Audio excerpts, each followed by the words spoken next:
So you're considering getting a new road bike, perhaps your first ever road bike. That's great. To help you with your decision, BikeRadar has tested 8 of the very best road bikes for about $1,000 or less. There's 3 important things you need to consider when you're looking at a new bicycle.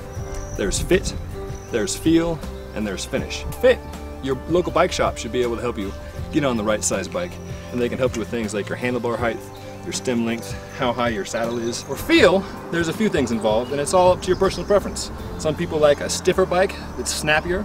Others prefer a bike that's not quite as skittish. And then there's finish. Do you like a white bike? Do you like a blue bike? So to test these bikes, we had multiple riders take each of the bikes on 2 courses.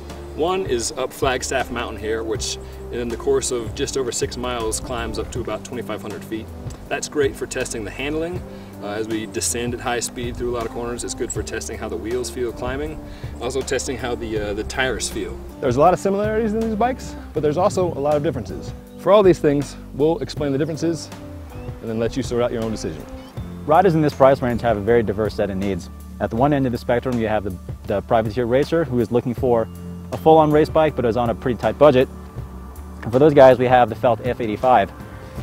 One of the defining features of this bike is the lower head tube. At the other end of the spectrum, we have the KHS. This bike has much longer head tube for a given size, so the ride height is a lot taller, a lot more relaxed. Riders looking to race might not find too much appeal in this guy, but if you're starting to head out for just getting into road riding and looking to look for the easiest way up that big climb, this is probably your way to go. Hey there, I'm Matt Pasoka, BikeRadar's US editor, and I'm here to talk to you about the shifters among our 8 test bikes we have. 2 of the test bikes have micro shifts, 10-speed shifters. Microshift's a smaller Taiwanese brand, and they operate with 2 levers. The rest of our bikes have Shimano's Sora shifter on them.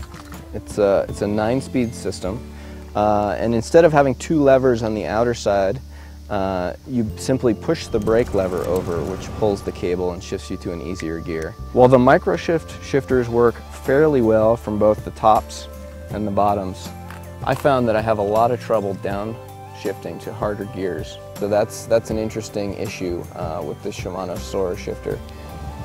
One of the things every rider should consider at this price range is the gearing of the bike that they're getting. These bikes came with a pretty big range of gearing. At the lowest end of the spectrum is the KHS with a 34 on the rear. At the other end is the Felt with a 25. You can see by our relative cadences, I'm pedaling quite a bit faster and easier, and Ben is pushing quite a bit harder. So after 2 weeks of testing, one bike came away as a clear winner, and that's the Specialized Allay Sport here.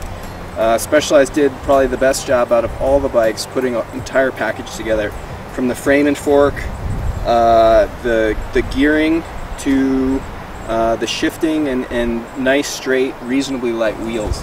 So there it is, BikeRadar's $1,000 bike test, the road edition, first one ever.